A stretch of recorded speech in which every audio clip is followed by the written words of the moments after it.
మన ప్రభు రక్షకుడైన యేసుక్రీస్తు నామమునకు మహిమ కలుగును గాక. ఈ ఉదయ కాలమందు కూడా మరలా ఒకసారి మనము ఇలాగ దేవుడిని ఆరాధించుకోవడానికి, ఆయన వాక్యాన్ని ధ్యానించుకోవడానికి మనకిచ్చిన ఒక కృప, ఒక அவகாశాన్ని బట్టి దేవుడిని స్తుతిస్తున్నాను. நம்மளுடைய கர்த்தரும் இரட்சகருமாகிய இயேசு கிறிஸ்துவின் நாமத்துக்கு மகிமை உண்டாவதாக. இந்த காலை நேரத்திலும் மறுபடியும் ஒரு முறை நாம் இப்படி ஆன்லைன்ல கலந்து கொண்டு கர்த்தரை பாடி, அவரை துதித்து, அவருடைய நாமத்தின் மகிமைக்காக நாம் இப்படி செய்திகளை தேவனுடைய செய்தியை, வார்த்தையை ధ్యానిக்க கேட்க கொடுத்த கிருபைக்காக கர்த்தரை స్తోత్రం செய்கிறேன். ఈరోజు ఒక ప్రత్యేకమైన కార్యాన్ని అందరితో పంచుకోవాలని కూడా ఆశించుతున్నాను. இன்னைக்கு ஒரு விசேஷமான ஒரு காரியத்தை உங்களோடு கூட పகிர்ந்து கொள்ள வேண்டும் என்று యోసిக்கிறேன். వాక్యంలో వెళ్ళడానికి ముందు కొన్ని కార్యాలు చెప్పి ఆ తర్వాత కొన్ని వాక్య ఆధారాలు మనం చూద్దాం. வேத வசனத்தின் அடிப்படையில போய் வசனங்களை பார்க்கிறதுக்கு முன்பாக சில காரியங்களை சொல்லிவிட்டு వసనத்துக்குள்ள పోగలాం என்று நான் நினைக்கிறேன். నా యొక్క అనుభవంలో అనేకులు మరి మాట్లాడి, సంప్రదించి అడిగే కార్యాలను బట్టి ఈ వాక్యాన్ని, ఈ விஷயத்தை పంచుకుంటున్నానన్నమాట. என்னோட அநேகர் தொடர்பு கொண்டு பேசி கேட்கிற காரியங்கள் அதை அ அ ஒரு அனுபவ ஞானமாக வைத்துக்கொண்டு இந்த காரியங்களை உங்களோடு கூட పகிర్ந்து கொள்ள வேண்டும் என்று நினைக்கிறேன். మొన్నటి దినమందు ఒక సహోదరి గారు నాకు ఫోన్ చేసి నా కొరకు ప్రార్థించండి. నాకు ఏజ్ ఎక్కువ అవుతుంది కానీ వివాహం కావటం లేదు అని కూడా ఆహ్, ఎంతగానో హృదయంలో కుమిలిపోతూ నా కొరకు ప్రార్థించండి అని కూడా ఎదురు చూస్తూ, అడుగుతూ తన జీవితంలో నమ్మకం కోల్పోయిన స్థితిలో ఒకరు కాల్ చేశారనమాట. వాళ్ళకు ప్రార్థన చేయడం జరిగింది. ஆ ஒரு சில நாட்களுக்கு முன்பு ஒரு சகோதரி, அவங்க எனக்கு வயது அதிகமாயிட்டு, ஆனால் திருமணத்துக்கான வாய்ப்புகள் இல்லாமல் போய் கொண்டிருக்குது. எனக்காக ஜெபியுங்க என்று சொல்லி அவங்க கூப்பிட்டு జెபிంచాంగ. జెబికి சொல்லி కేటాంగ. ఇంకొక అతను నాకు తెలిసిన ఒక స్నేహితుడు వాళ్ళు కాల్ చేసి నాకు నా కుమారుడు ఉన్నాడు. నా కుమారుడు వచ్చి 8 ఏళ్ళు అవుతుంది. కానీ ఆటిజం అనే ఒక అనారోగ్యముతో బాధపడుతున్నాడు. అసలు మాట్లాడలేకపోతున్నాడు. కళ్ళు ఉంచుకొని తల్లిదండ్రులను చూడలేకపోతున్నాడు. ఆహ్, అలాగా ఒక అబ్బాయిలాగా మొదటి బిడ్డ అన్నమాట. అలాగా మారడం వల్ల వాళ్ళు ఎంతగానో బాధనుంది, ఎంతగానో వేదననుంది, ఎంతగానో ప్రార్థించుకొని కూడా విశ్వాసాన్ని, నమ్మకాన్ని కోల్పోయి ఇప్పుడు వాళ్ళ భార్య ఏమంటుందంటే ఆహ్, మనకు ఇంకొక బిడ్డను దేవుడిస్తే బాగుంటుందనేసి వాళ్ళు ఎంతగానో ప్రయత్నించినప్పటికీ 4 సార్లు ప్రయత్నించిన 4 అబార్షన్‌లు జరిగింది. ఇప్పుడు పిల్లలు పుట్టడం లేదు. 24 గంటలు వాళ్ళ భార్య వచ్చి ప్రార్థన, వాక్యము ఒక అద్భుతం జరగాలనేసి చేయడం మాత్రం కాదు. ప్రతిరోజు వచ్చి భర్త దగ్గరకొచ్చి నాకొక బిడ్డనివ్వు అని కూడా పోరాడుతుందంట. అప్పుడు నా స్నేహితుడు నాతో చెప్పాడు. నేనేం దేవుడా? నీకొక మరొక బిడ్డనివ్వడానికి ప్రభు ఇస్తే తప్ప మనకెక్కడ కలుగుతుందనేసి కూడా వాళ్ళు బాధపడుతూ ఇంకా ఓ రెండో బిడ్డ లేకుండా మొదటి బాబునుంచుకొని ఆ యొక్క ట్రీట్మెంట్స్ చేసుకుంటూ ప్రతి నెల లక్షల్లో ఖర్చు పెట్టుకుంటున్నారనమాట. ఆటిజం అనే అనారోగ్యాన్ని బాగు చేయడానికి. மற்றொரு சிநேகிதன் எனக்கு தெரிந்த ஒரு சிநேகிதன். அவங்க எ கால் பண்ணி சொன்னாங்க. எனக்கு ஒரு மகன் இருக்கிறான். அ அந்த பையனுக்கு இப்போ 8 வயது ஆகுது. ஆட்டிசம் என்கிற ஒரு நோயினால பாதிக்கப்பட்டு, மனநல பாதிக்கப்பட்டு, பேச முடியாம, தாய் தகப்பனை பார்க்க முடியாம, பார்த்து கண்களோட கண்கள் வைத்து பார்க்க முடியாம, அவங்க ஒரு தனி உலகத்துல இருப்பாங்க. அப்படிப்பட்ட ஒரு சூழ்நிலையில இருக்கிறான். 8 வருடங்களாக நாங்கள் எல்லா மெடிக்கல் ட்ரீட்மெண்ட் குடுத்துக்கிட்டு இருக்கிறோம். ஆனால் எந்த விதமான பிரயோஜனமும் இல்லை. எந்த விதமான மாற்றமும் இல்ல.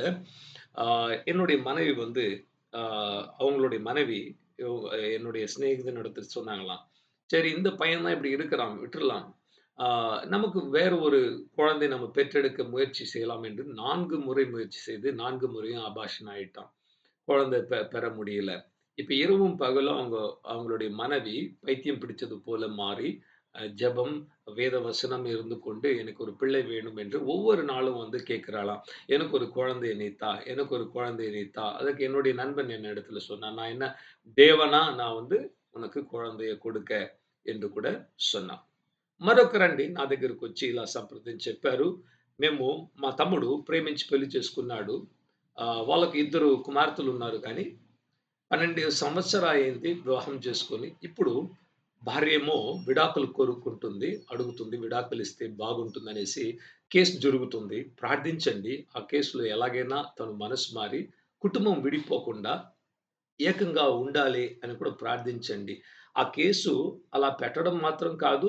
కోర్ట్‌లో కేస్ జరుగుతుంటే 3,00,00,000 నాకు సెటిల్‌మెంట్ మీరిచ్చి ప్రతి నెల రూ. 1,00,000 సంవత్సరానికి ఒకసారి 5,00,000 మెయింటెనెన్స్ చార్జెస్ కూడా ఇవ్వాలని కూడా డిమాండ్ చేస్తూ దూరం చేసేస్తుందంట. కానీ ఆ సహోదరుడేమో చాలా మంచి వ్యక్తి.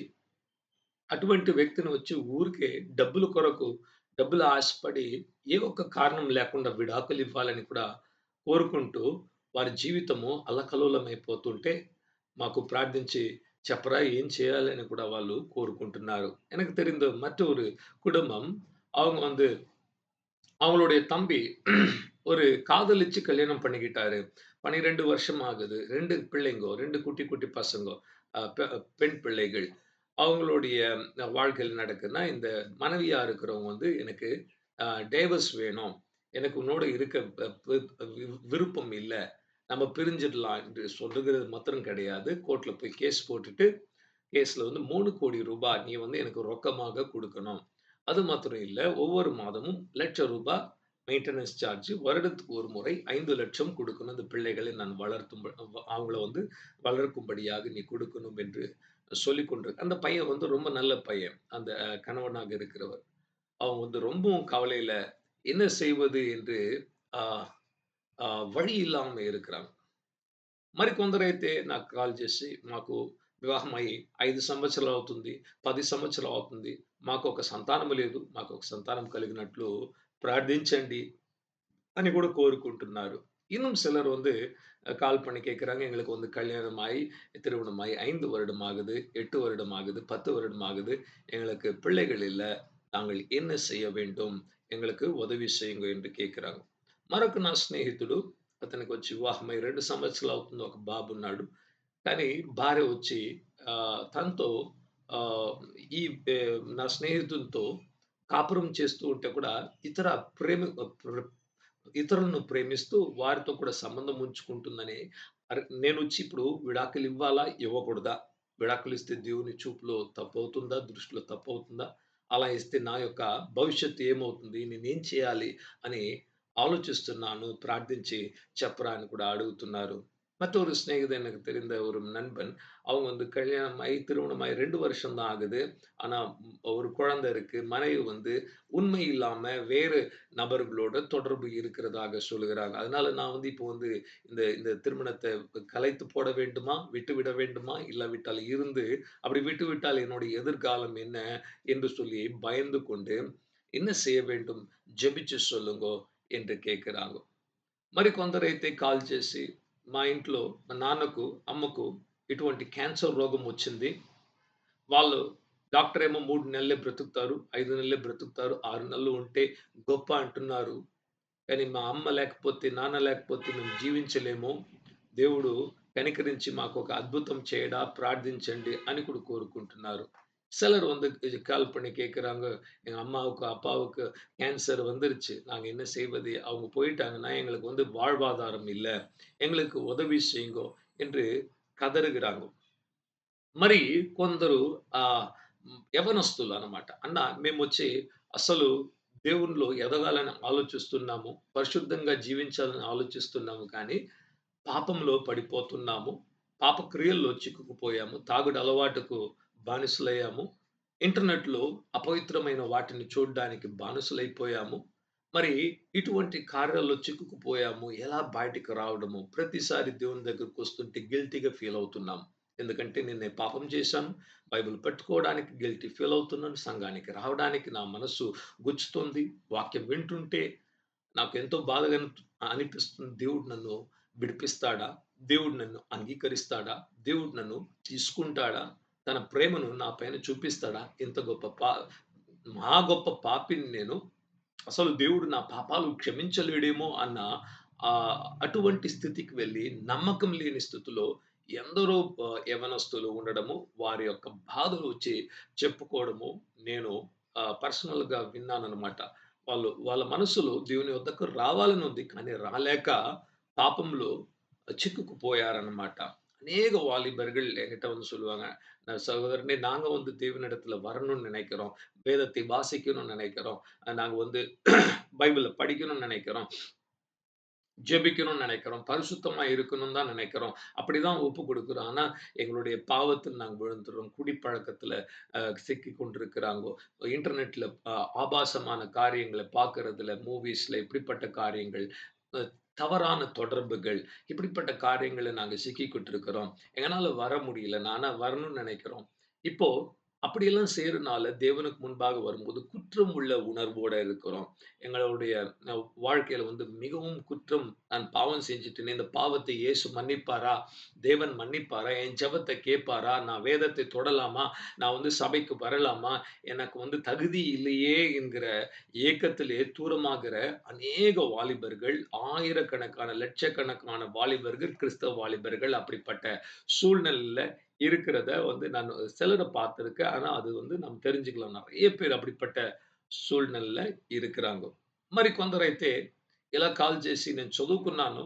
నాకు సర్టిఫికేట్‌లున్నాయి. మంచి క్వాలిఫికేషన్ ఉంది. కానీ నాకు మంచి జాబ్ అనేది దొరకడం లేదు. 5 సంవత్సరాలవుతుంది అసలు జాబ్ లేదు. ఒక జాబ్ కొరకు ఎదురు చూస్తున్నాను. పనులు లేకుండా కష్టపడుతున్నాము అని చెప్పేవాళ్ళు కూడా అనేకులున్నారు. మాకు దేవుడు ఒక అద్భుతం చేయడా? சிலர் வந்து படித்து நல்ல சர்டிபிகேட்லாம் வைத்துக் கொண்டாலும் எங்களுக்கு ஒரு வேலை இல்ல. வேலைய ஆண்டவர் குடுப்பாரா? என்று சொல்லி కేள்వి కేக்கிறவங்க இருக்கிறாங்கో. మరికొందరైతే వారి సమస్యలు ఎక్కువ అవ్వడం ద్వారా చనిపోడే చనిపోవటమే ఒక మార్గమేమో, ఆత్మహత్య చేసుకుంటే బాగుంటుంది. అటువంటి ఆలోచనలకు బానిసలై ఆత్మహత్య చేసుకోవాలనుకుంటున్నామని కూడా చెప్తున్నారనమాట. అటువంటి వారికి ఎటువంటి ఆలోచనలివ్వాలి? ఎలా దేవుడు అద్భుతం చేయకపోతే ఆత్మ కాపాడబడుతుందా? అనే ప్రశ్నలు ఎక్కువ మనలో கூட వస్తుంటుంది. అలాగ వింటున్నప్పుడు. சிலர் கால்படி சொல்லுவாங்க, என்னுடைய வாழ்க்கையில இருக்கிற பிரச்சனைனால இந்த பிரச்சனை எல்லாம் முடிக்க நான் ஒரு முடிவு எடுத்துட்டேன். தற்கொலை செய்து கொள்ளப் போகிறேன். தற்கொலை செய்து கொண்டு நான் மரித்து விட்டால் சகல பிரச்சனையும் நீங்கிவிடும். அப்படிப்பட்ட காரியங்களை கேட்கும்போது நம்மளுடைய உள்ளத்துல பயங்கரமான ஒரு వేదనే ఉండాగం. కొందరైతే కాల్ చేసి చెప్తున్నారు. ప్రార్థించమని చెప్తున్నారు. ఏమని చెప్తున్నారంటే, నా కుమార్తె వచ్చి మానసికంగా ఒత్తిడిలోకి వెళ్లి మెంటల్ డిప్రెషన్‌లో ఉన్నారు. అసలు ఏం పనులు చేసుకోలేక సాధారణమైన ఒక వ్యక్తిగా ఉండలేకున్నారు. అటువంటి వారికి దేవుడు அற்புதம் చేస్తాడా? சகாயம் చేయండి అని కోరుకుంటున్నారన్నమాట. சிலர் வந்து கால் பண்ணி சொல்றாங்க, என்னுடைய மகனுக்கு, என்னுடைய மகளுக்கு வந்து மன ரீதியாக குழப்பம், மன ரீதியாக நோயினால பாதிக்கப்பட்டிருக்கிறாங்கோ. இப்படிப்பட்டவங்களுக்கு ஆண்டவர் வந்து விடுதலை செய்வாரா? ఇంకా అనేకులొచ్చి నాలో అపవిత్ర ఆత్మ ఉంది. అపవిత్ర ఆత్మ చేత బంధింపబడున్నాను. నేను అసలు విడుదల పొందుకోలేకపోతున్నాను. నాలో ఉన్న అపవిత్ర ఆత్మను మీరు వెళ్లగొట్టగలరా? అని కూడా వాళ్ళొచ్చి బ్రతిమలాడుకుంటున్నారు. నా அனுபவம்లో. என்னுடைய அனுபவத்துல அநேகர் வந்து அசுத்த ஆவியினால பிடிக்கப்பட்டவங்க. இதோ என்னுடைய உள்ளத்துக்குள்ளாக, என்னுடைய சரீரத்து மேல அசுத்த ஆவி இருக்கிறது. இந்த அசுத்த ஆவியிலிருந்து ஒரு విడుదల యేసు கொடுப்பாரா? என்று கூட கேட்கிறாங்க. ఇలాగా నేను చెప్పినట్లు పలు రకములైన సమస్యల్లో ఉన్నవారు సంప్రదించి ప్రార్థించండి అని కోరుకుంటున్నారు. నేను చూస్తున్న వ్యాపారము ఎదగటం లేదు. దేవుడు ఎదిగేటట్లు ప్రార్థించండి అని కోరుకుంటున్నారు. நான் செய்கிற வியாபாரம் அது வளர்வதில்ல. அது வளர்வதற்கு கர்த்தர் உதவி செய்வாரா என்று கேட்கிறாங்க. ఇప్పుడు ఆత్మీయమైన సమస్య నుండి, మానసిక సమస్య నుండి, కుటుంబ పరమైన సమస్యలు వరకు ప్రతి సమస్యల్లో ఉన్నవారు ప్రార్థించండి, ప్రార్థించండి, ప్రార్థించండి అని కోరుకుంటుంటే, నా మనస్సులో ఒక విషయము బలంగా అనిపించింది. దేవుడు అద్భుతాలు చేయకపోతే మనం అసలు எவருக்கு ఏ సహాయము చేయలేము. இப்படிப்பட்ட பல விதமான பிரச்சனைகள்ல உள்ளவங்கோ, சரீரத்தில நோய், அ மனதில வந்து குழப்பம், உள்ளத்தில சமாதானம் இல்லாம இருக்கிறது, குடும்பங்கள் உடைந்து போகிறது, திருமணம் தாமதங்கள், இப்படிப்பட்ட பலவிதமான பிரச்சனையில இருக்கிற மனிதர்கள் வந்து பார்க்கும்போது, ஆ மிகவும் ஒரு விஷயம் எனக்குள்ளாக தெரிகிற விஷயம் என்னவென்றால், ஆண்டவருடைய அற்புதங்கள் செய்யாவிட்டால், ஆண்டவர் அற்புதம் செய்யாவிட்டால், நாம வந்து அவங்களுக்கு ఎந்த విధமான ఉదవిயும் செய்ய முடியாது. హాస్యకరమైన విషయం ఏంటంటే, కొందరైతే నాకు వివాహం కాలేదు. నాకు మంచి ఒక అబ్బాయి దొరకాలి, అమ్మాయి దొరకాలి. నాకు ఆలస్యమైపోతుందని వెతుకుతూ ప్రార్థిస్తుంటే, ఉన్నవాళ్ళేమో వాళ్ళకు చేసుకున్న వారిని వదిలేసి విడాకులు కావాలని కోరుకుంటూ కోర్ట్‌లో కేసులు పెట్టుకుంటూ వెళ్తున్నారు. అదే మనం చూడాల్సిన ఒక మనిషిలో ఉన్న ఒక పిచ్చితనం అని కూడా మనం చెప్పుకోవచ్చు. மனிதனுக்குள்ள இருக்கிற ஒரு மூடமான விஷயம் என்னவென்றால், ஒருவன் எனக்கு திருமணம் ஆகல என்று சொல்லி ஒரு நல்ல பெண் கிடைக்குமா? நல்ல ஆண் கிடைப்பாங்களா? ஒரு வாழ்க்கை துணை கிடைக்குமா? என்று சொல்லி தேடிக் கொண்டிருந்தால், மற்றவங்க என்ன பண்றாங்க? அதே நேரத்தில அவங்க திருமணம் செய்தவங்கள வந்து விவாகரத்து செய்துவிட்டு, டைவர்ஸ குடுத்துட்டு, కేసులు కోర్ట్‌లో నడத்தி కొండిருக்கிறாங்க. కొందరు నాకు సంతానం లేదు. దేవుడు మాకు సంతానం ఇస్తే బాగుంటుందనుకుంటే, ఉన్న వాళ్ళేమో వారి బిడ్డలను వచ్చి వదిలేస్తున్నారు. కొందరు చంపేస్తున్నారు. తీసుకెళ్ళి రోడ్ల మీద పడేస్తున్నారు. ఇదే మానవునిలో ఉన్న ఒక அதிசயிச்சால்సిన ఒక కార్యము. நாம வந்து மனிதர்களை பார்த்து அதிசயப்பட வேண்டிய காரியம் என்னவென்றால், சிலர் எங்களுக்கு பிள்ளைகள் இல்லை என்று சொல்லி, எல்லா கோவில், குளம், டாக்டர், ஹாஸ்பிட்டல் என்று தெரிந்து கொண்டிருந்தால், மற்ற சிலர் வந்து குழந்தையை பெற்றுக்கொண்டு அதை வளர்க்க முடியாதபடி அநாதை இல்லங்கள்ல விட்டுவிட்டு, சிலர் ரோட்டு மேல போட்டுட்டு, குப்பை தொட்டியில போட்டுட்டு போறாங்க. இதுதான் பரிதாபமான నిలமை. కొందరైతే నా శరీరంలో ఆరోగ్యం లేదు. అనారోగ్యంతో బాధపడుతున్నాను. ఎలాగైనా ఈ జీవితాన్ని కాపాడుకోవాలని ప్రతి హాస్పిటల్‌లో తిరిగి, ప్రతి డాక్టర్‌ల కాళ్ళ మీద పడి ఉన్న ప్రతి సంపదను వాళ్ళు ఖర్చు పెట్టుకుంటూ, ఆస్తులను అమ్మివేసి డబ్బులు తీసుకెళ్ళి హాస్పిటల్ ఇచ్చి జీవాన్ని వాళ్ళు ఎలాగైనా కాపాడుకోవాలని అంతగా కృషిస్తుంటే మరొక యవనస్తుడైనా, యవనస్తురాలైనా కొన్ని సమస్యలున్నాయని చెప్పి ఆత్మహత్య చేసి అంత విలువైన జీవితాన్ని, మంచి శరీరాన్ని చంపేస్తున్నారు. பாருங்க, ஒருத்தர் வந்து பலர் வந்து வியாதியோடு அவங்களுடைய வீடு, வாசல், சொத்து எல்லாமே விட்டுவிட்டு, அவங்களுடைய சரீரத்தை பாதுகாத்துக் கொள்ள வேண்டும் என்று அவ்வளவாக பாடுபட்டுக் கொண்டிருக்கும்போது, மற்ற நெறைய பேர் வந்து நல்ல சரீரத்தை வைத்துக் கொண்டிருக்கிற வாலிப தம்பி, வாலிப தங்கச்சி என்ன செய்றாங்கோ, அவங்களுடைய சரீரத்தை போய் அவங்க வந்து தற்கொலை பண்ணி அழித்துக் கொள்ளுகிறாங்கோ. కొందరు కోరుకుంటున్న అద్భుతాలు మరొకరు వద్దని ద్వేషించి తిరస్కరిస్తున్నారు. சிலர் எனக்கு வேண்டும் என்று நினைக்கிற அற்புதத்தை மற்ற சிலர் வந்து அது வேண்டாம் என்று சொல்லி தூக்கி ఎరిగిற ஒரு కార్యமாக இருக்கிறது. ఈ భారతదేశంలోనే అనేకులు తినడానికి 3 పూట్ల తిండి లేకుండా వాళ్ళు ఎక్కడైనా దొరుకుతుందా? ఆహారం ఎవరన్నా ఇస్తారా? అని ఎదురు చూస్తుంటే, మనమేం చేస్తున్నాము? ఎక్కువ వండుకొని తినలేక ఇవి నచ్చదు, అది నచ్చదు అని చాయిస్ ఇప్పట్లో ఉన్న వాళ్ళకి చాయిస్ అన్నమాట. ఇది నాకు నచ్చదు. అలా ఉంటే నేను తినను. ఇలా ఉంటే నేను తిననని తీసుకెళ్ళి చె చె చెత్తలో పాడేయడము ఎంత దారుణమైన విషయం చూడండి.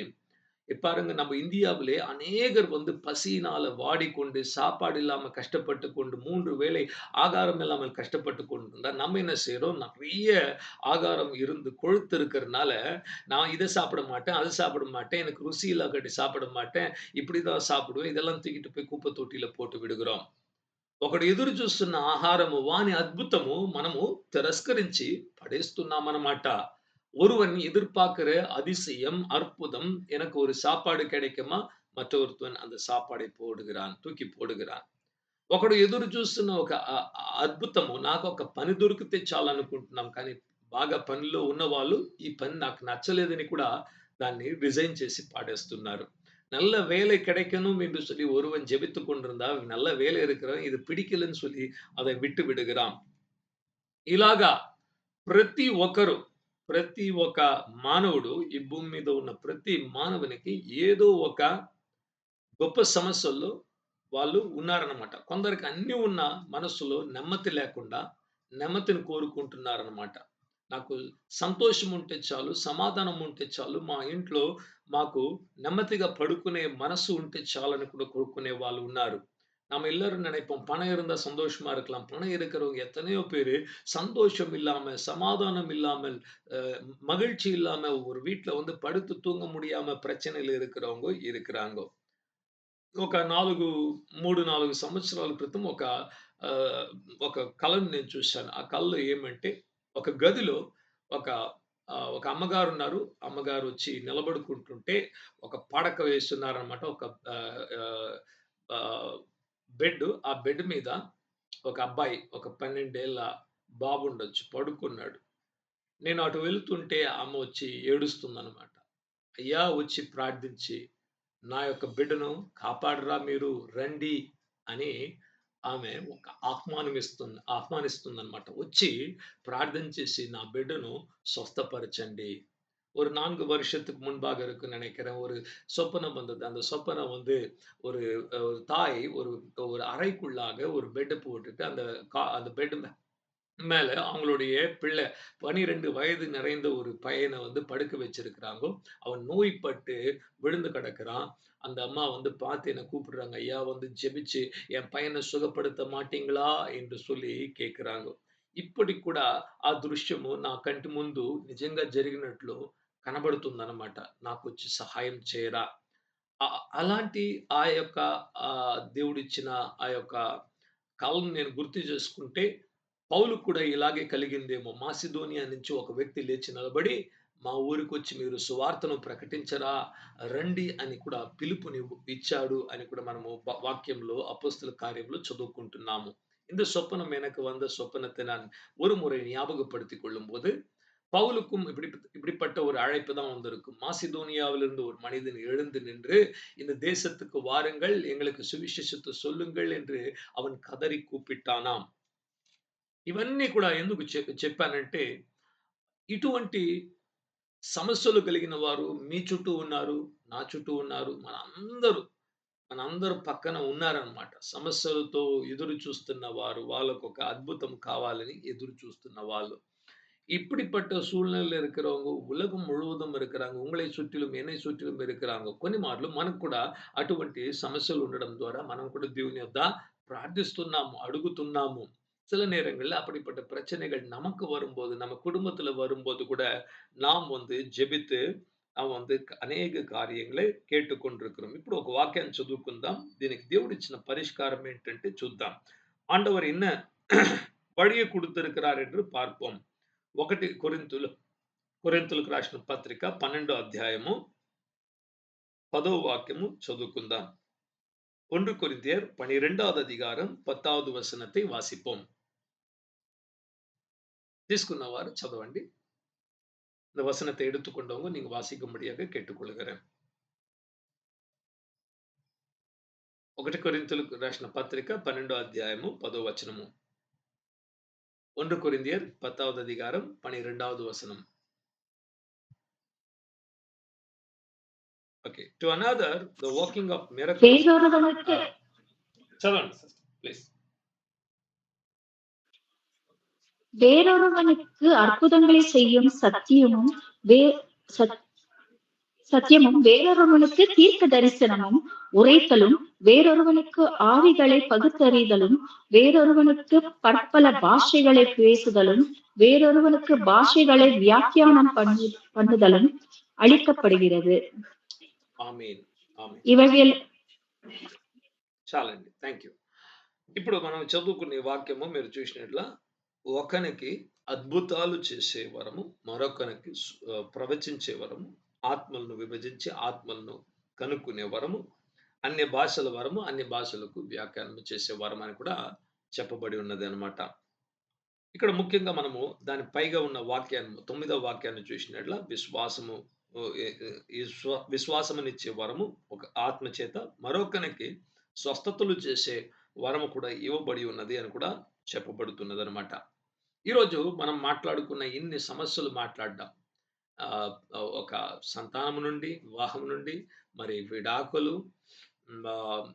పనులు దొరక్క సమస్యలు, అన్నం లేక, దారిద్ర్యము, రోగాలు ఇవన్నీ కూడా తీరాలంటే మానవుని శక్తి ద్వారా అసలు వీటిని మనం మార్చుకోలేము, సరిచూసుకోలేము, విడుదలను పొందుకోలేము. இன்றைக்கு நாம் பேசின எல்லா பிரச்சனைகள் ஓகே அது வந்து ஒரு வேலையிலிருந்து, விவாகத்திலிருந்து, டைவர்ஸ்லிருந்து, மறுபடியும் வந்து பார்த்தீங்கன்னா நோய், பேய், பிசாசு, ஆவிக்குரிய தோல்வி இப்படிப்பட்ட எல்லா பிரச்சனைகளுக்கும் ஆண்டவர் கொடுக்கிற ஒரு விடுதலை என்னவென்றால், அவர் கொடுக்கிறதுன்னா, ஒரு அற்புதங்களை செய்கிற వరం என்று இந்த వరంகளை தேவன் తన్నుடைய సభைకి கொடுத்திருக்கிறார்.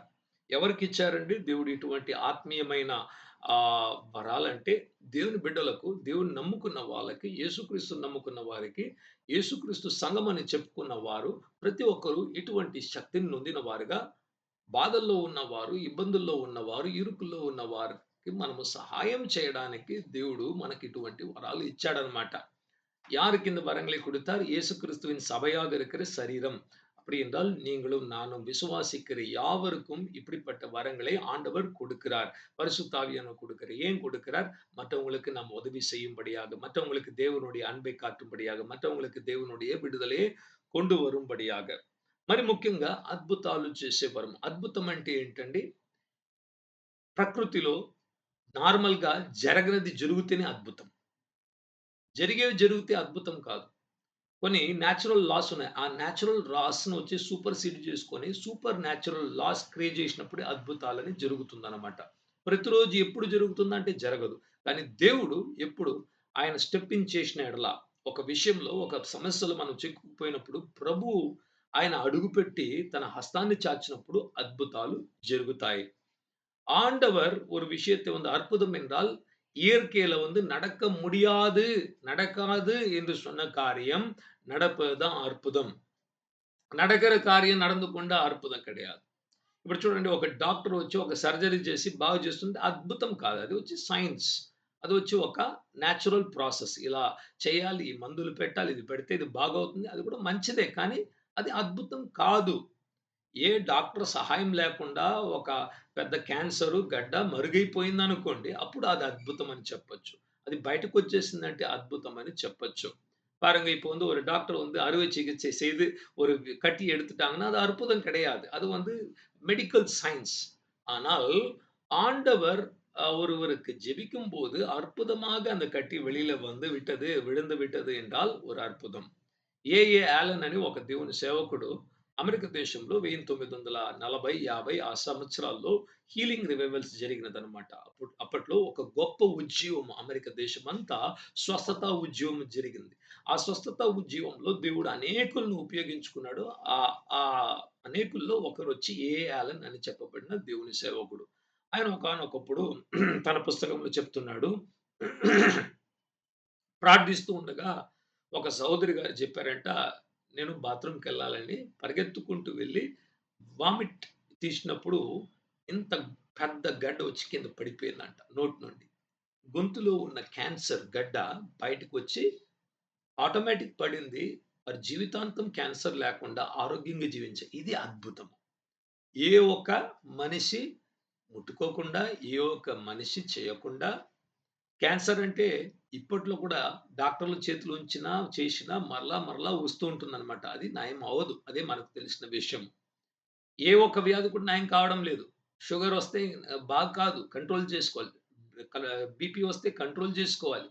హార్ట్ ప్రాబ్లమ్ వస్తే మళ్ళీ కూడా రావచ్చన్నమాట. ఏదో ఒక్కటి కూడా మెడికల్ సైన్స్ ద్వారా మనకు సంపూర్ణమైన స్వస్థతను ఇవ్వడం లేదు. దేవుడిచ్చే స్వస్థతనే సంపూర్ణమైన స్వస్థత. ஆலன் என்று சொல்லப்படுகிற ஒரு தேவனுடைய ஊழியன், அவர் அமெரிக்க தேசத்தில ஜெபித்துக் கொண்டிருக்கும்போது, திடீரென்று ஒரு சகோதரி சொன்னாங்க, "நான் பாத்ரூம் போகணும், ரெஸ்ட் ரூம் போகணும்." போன உடனே வாஷ்ரூம் போன உடனே அவங்களுடைய வாயிலிருந்து ஒரு பெரிய கட்டி அப்படியே கழண்டு விழுந்ததாம். கழுத்தில் இருந்த கேன்சர் கட்டி. அது வெளியேறி வந்தது. எப்படி வந்தது? தேவனுடைய வல்லமை. தேவனுடைய வல்லமை கிரியை செய்யும்போது அது வெளியே வந்தது. இந்த காலத்துல கூட கேன்சர் என்கிற நோய் வந்துருச்சுன்னா, அது சாதாரணமா சுகமாகாது. ஒரு முறை வந்துருச்சுன்னா, எத்தனை முறை டாக்டர் கிட்ட போனாலும், கீமோதெரபி எடுத்தாலும், ரேடியேஷன் தெரபி எடுத்தாலும், அது சுகமாகிறது கிடையாது. அது ஒரு పిశాసు. அந்த పిశాసు పోగறదే கிடையாது. ప్రతి రోగం వెనక ఒక అపవిత్ర ఆత్మ అనేది ఉంటూ ఉందన్నమాట.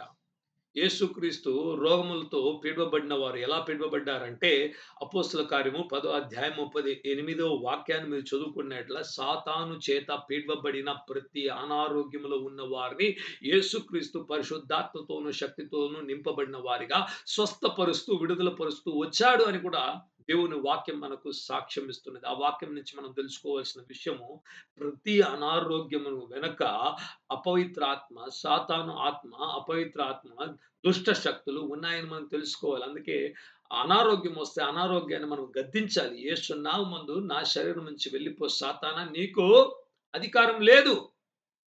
నా శరీరము దేవుని ఆలయము. క్రైస్తవులొచ్చి మందులు పెట్టుకోవడం కన్నా దేవుని వాక్యాన్ని మనమొచ్చి మందుగా వాడుకోవాలి. இன்றைக்கு பாருங்க நமக்குள்ள ஒரு நோய், ஒரு சின்ன ஒரு காய்ச்சல், ஒரு வேதனை வந்துருச்சுன்னா, முதலடியா போய் டாக்டர் கிட்ட போய் பார்த்து ட்ரீட்மெண்ட் எடுக்கிறத விட, ஒரு கிறிஸ்தவன் அந்த பிசாசை கடிந்து கொள்ளணும். இயேசுவின் நாமத்தினால் என் சரீரத்தை உடுக்கிக் கொண்டிருக்கிற பிசாசே வெளியேறு. உனக்கு அதிகாரம் இல்லை. என்னுடைய சரீரம் தேவனுடைய ஆலயம் என்று சொல்ல கற்றுக்கொள்ள வேண்டும். చూడండి ఈ అద్భుతము చేసే వరము దేవుడు అందరికి ఇస్తున్నాడన్నమాట. పొందుకోవాలి. పొందుకుంటే తప్ప మనము ఇతరులకు ఇవ్వలేము. మన చేతిలో ఉన్నదే మనం ఇతరులకు ఇవ్వగలము. இந்த அற்புதம் என்கிற வரத்தை நாம் பெற்றுக்கொள்ள வேண்டும். பெற்றுக்கொள்ளாகாட்டி மற்றவங்களுக்கு நம்ம ఉదవి செய்ய முடியாது. పేతురు, యోహాను ఆ రోజు ఆలయానికి వెళ్లి ప్రభువును ఆరాధించుకోవడానికి వెళుతూ ఉంటే అపోస్తలుల కార్యము 2 అధ్యాయంలో మనం చదువుకుంటున్నాము. ఒకడు నడవలేక పుట్టుక నుంచి వాడు వచ్చి నడవలేని ఒక వ్యక్తి అక్కడ ఉన్నప్పుడు వాడు చూసి, "అయ్యా మాకు సహాయం చేయండి" అంటే, "వెండి, బంగారము మా యొద్ద లేదు. మా యొద్ద ఉన్నది మీకు ఇస్తున్నాము" అని చెప్పి వాళ్ళ వద్ద ఏముండిందంటే యేసుక్రీస్తు నామము, యేసుక్రీస్తు శక్తి కలిగిన నామము, విడుదల చేసే నామము, స్వస్థతను అనుగ్రహించే నామము, కుష్ఠరోగాన్ని బాగు చేసే నామము యేసు నామమున్నది. యేసు నామమందు లేచి నడువు అంటే వాడు నడవడం మాత్రం కాదు, లేచి గంతులేసుకుంటూ ఆలయములు వెళ్లి దేవుడి నామమును బహుగా స్తుతిస్తూ ఉంటే అక్కడ ఉన్న వారంతా చూచి మరి సువార్త ప్రకటించి రక్షణ మార్గము వేల మందికి చెప్పడానికి అదొక మార్గంగా దేవుడు మార్చాడు. பேதுரும் யோவானும் தேவனுடைய ஆலயத்துக்குள்ள போய் கொண்டிருக்கும்போது பிறவி சப்பானியாக இருந்த மனிதன் வந்து, ஐயா எங்களுக்கு ஏதாவது காசு கிடைக்குமா என்று பார்த்த உடனே பேதுரும் யோவான் சொன்னாங்க, தங்கமும் வெள்ளியும் எங்க கிட்ட இல்ல, எங்க கிட்ட இருக்கிறது உங்களுக்கு கொடுக்கிறோம். நசரேயனாகிய இயேசுவின் நாமத்தினால எழுந்து நட என்று இயேசுவின் நாமத்தில் இருக்கிற வல்லமை, இயேசுவின் நாமத்தில் இருக்கிற சுகம், இயேசுவின் நாமத்தில் இருக்கிற விடுதலை, இயேசுவின் நாமத்தில் இருக்கிற வல்லமையை அவங்க வந்து கொடுத்தாங்க. உடனடியாக அவன் எழுந்தது மாத்திரமில்ல, ஓடி கூச்சல் போட்டு குதித்து கர்த்தருடைய நாமத்தை துதித்தான். அதை பார்த்த ஜனங்கள்லாம் வேடிக்கை பார்க்க வந்தாங்க. உடனே பிரசங்கம் பண்ணார். சத்தியத்தை சொன்னார். ஜனங்கள் மனம் திரும்புங்கள் என்று சொன்னார். ஆயிரக்கணக்கான ஜனங்கள் மனம் திரும்புவதற்கு அந்த అద్భుతం ஒரு ఏదువాగా இருந்தது. ఈరోజు కూడా దేవుడు అటువంటి అద్భుతాలు ఇచ్చే వరాన్ని ఉంచుతున్నాడు. పొందుకోకపోవడం నీ చేతిలో, నా చేతిలో ఉన్నదన్నమాట. మనం స్వీకరించిన ఎడల మన జీవితాలు బాగుపడతాయి. ఇతర జీవితాలు కూడా బాగుపడతాయి. நாம் இந்த அற்புதங்களை செய்கிற வரத்தை வாங்கிக் கொண்டால் நம்மளுடைய வாழ்க்கை சரியாகும். அப்படியே நம் சுற்றிலும் இருக்கிற வாழ்க்கை கூட சரியாக మారివిடும். ఈరోజు అటువంటి వరాన్ని క్రైస్తవులు కోరుకోవడం లేదు. ఇంతకీ அப்படிப்பட்ட వరங்களுக்காக జెబికిற క్రిస్తవంகளை பார்க்கவே முடியல. మనమన్ని ప్రార్థించే మన ప్రార్థనలు ఈ భూమికి సంబంధించినవి, ఈ లోకానికి సంబంధించినవి, శారీరానికి సంబంధించిన కార్యాల గురించి ఎక్కువ మనము కుమిలిపోతున్నాం, బాధపడుతున్నాం. కానీ ఇటువంటి వరాలు నాకు లేదే. దేవుడు ఇటువంటి ఒక వరం ఉంది, ఇచ్చాడు. కానీ నేను పొందుకోలేకపోతున్నానన్న బాధ మనలో లేదనమాట. నేను చెప్పాను కదా! ఇన్ని సమస్యలున్నాయి. వాళ్ళెవ్వరికి కూడా నా యొక్క శక్తి ద్వారా, జ్ఞానం ద్వారా నేను ఏ ఒక్క సహాయం చెప్పలేను. వినిపించుకోవచ్చు. కొన్ని మాటలు చెప్పొచ్చు. దేవుడున్నాడు, బాధపడకండి, ప్రార్థిస్తాం. అంతే చెప్పగలం. ఆ తర్వాత ఏం చేయలేం. ఎవరు తీసుకొచ్చి అద్భుతాలు చేసేది? ఎవరు అప్పుల బాధ నుంచి విడిపిస్తారు? యేసుక్రీస్తు విడిపించకపోతే. ఎవరు రోగాన్ని బాగు చేస్తారు? యేసయ్య బాగు చేయకపోతే. ఎవరు కుటుంబాలు విడిపోతున్న కుటుంబాల్ని మరలా ఏకీభవించి ఆ ప్రేమను ఇవ్వగలరు? యేసుక్రీస్తు ఇవ్వకపోతే. ఎవరు మనస్సును మార్చగలరు? పాపము నుంచి ఎవరు విడుదల ఇవ్వగలరు? యేసయ్య కదా ఇవ్వాలి. మనం ఎలా ఇవ్వగలుగుతాం? కానీ ఆయన ఇవ్వడానికి మనం ఒక ఇన్‌స్ట్రుమెంట్.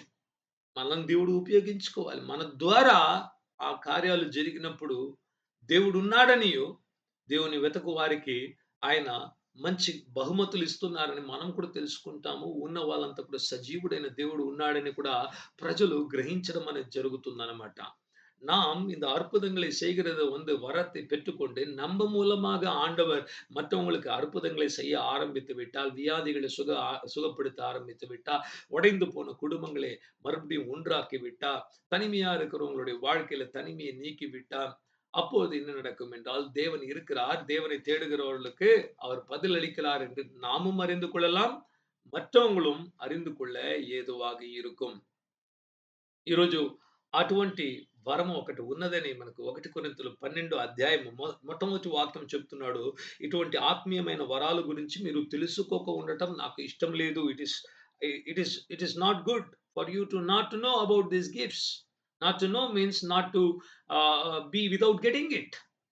ఈ యొక్క వరముల గురించి మీరు అజ్ఞానులై తెలుసుకోక ఉండడం మంచిది కాదంటే, బైబిల్ ఎప్పుడు తెలుసుకోవడం అంటే మనం అర్థం చేసుకోవడం కాదు, అనుభవించడమే తెలుసుకోవడం అనేది. చేసుకోవడమే తెలుసుకోవడం అనేది. According to Bible whenever it says know, it is means to experience. I know God. It means I experience God. It's not I know something about God. దేవుడిని నేను తెలుసుకున్నానంటే దానికి అర్థము దేవునితో నడుచుకునే అనుభవం నాకున్నది. దేవుడనే వ్యక్తి నాకు వ్యక్తిగతంగా తెలుసు అని చెప్పే కార్యమే గాని దేవుని గురించి తెలుసుకోవడం కాదు.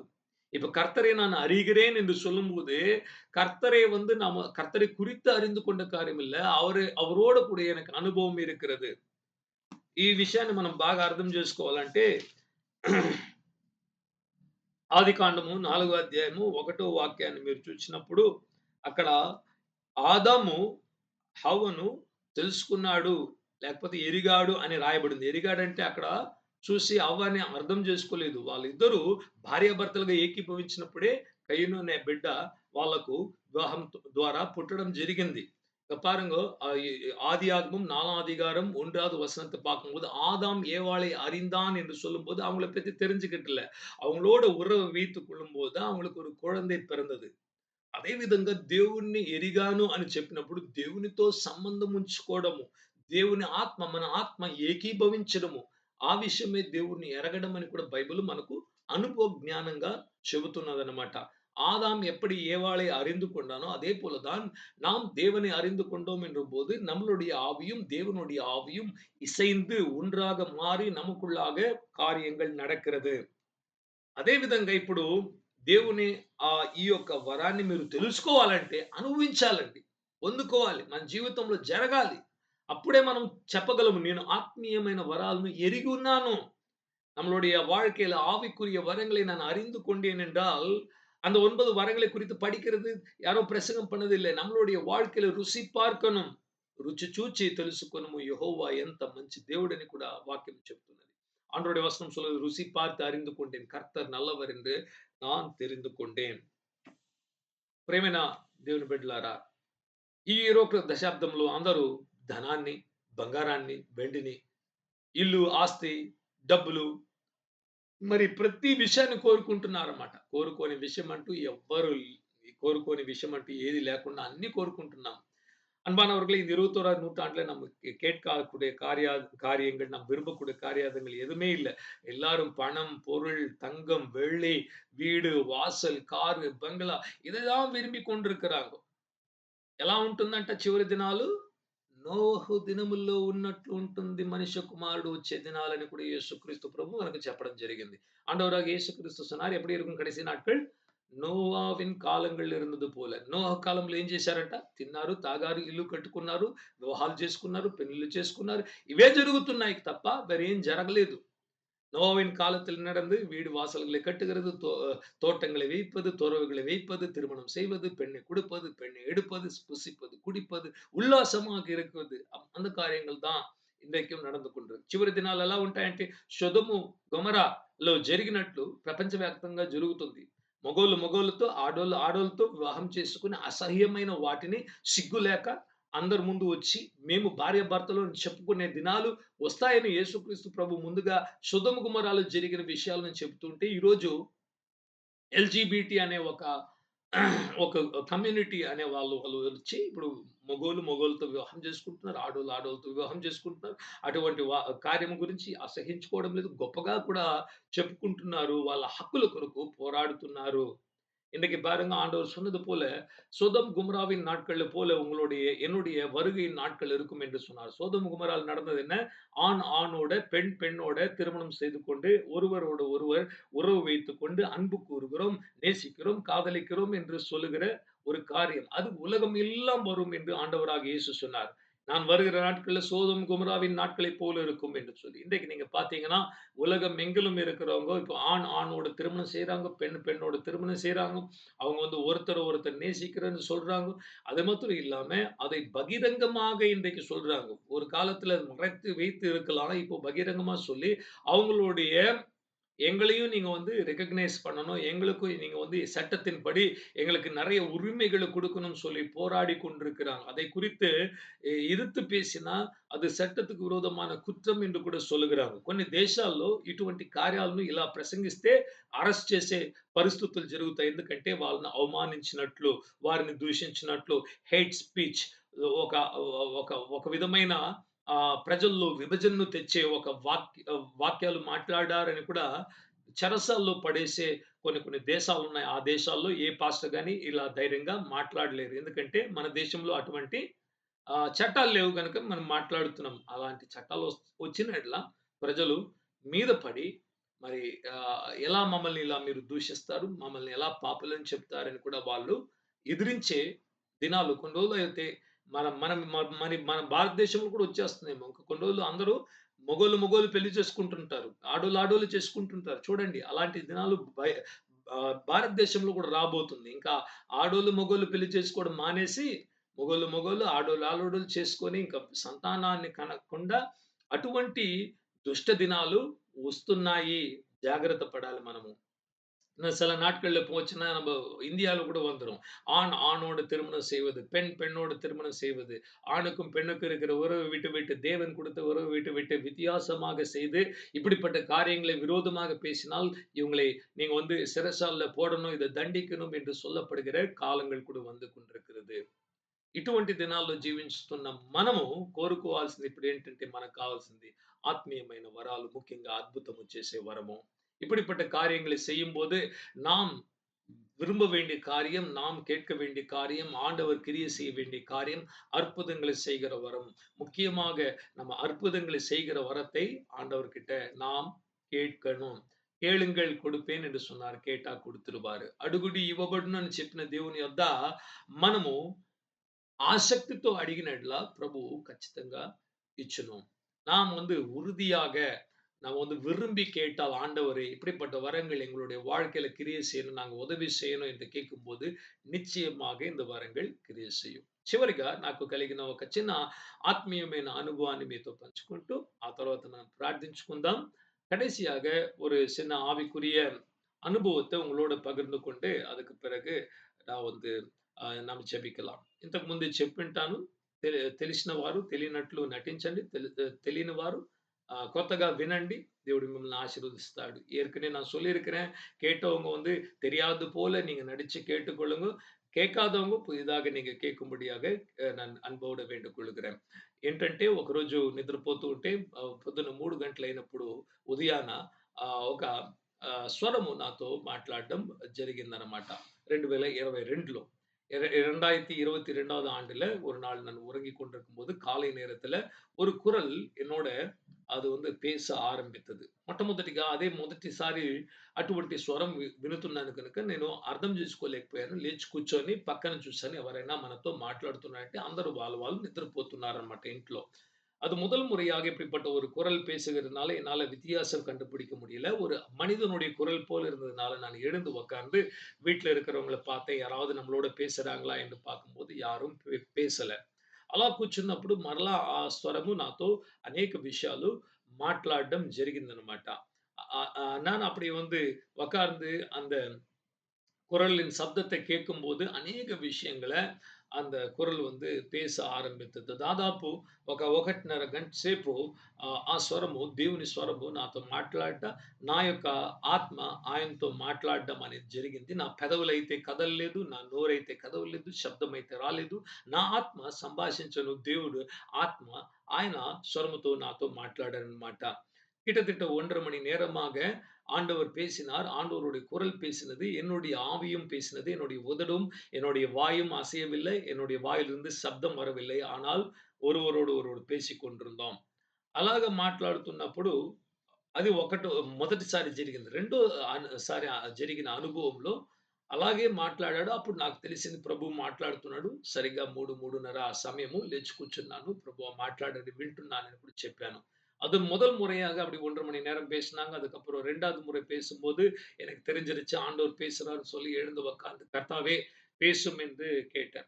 అప్పుడు ప్రభు చెప్పిన కార్యము అద్భుతాలు, స్వస్థతలు, క్షణపాట్లు, రెప్పపాట్లు జరుగుతాయి అని కూడా ఆ స్వరము చానా తేటగా చెప్పడం జరిగింది.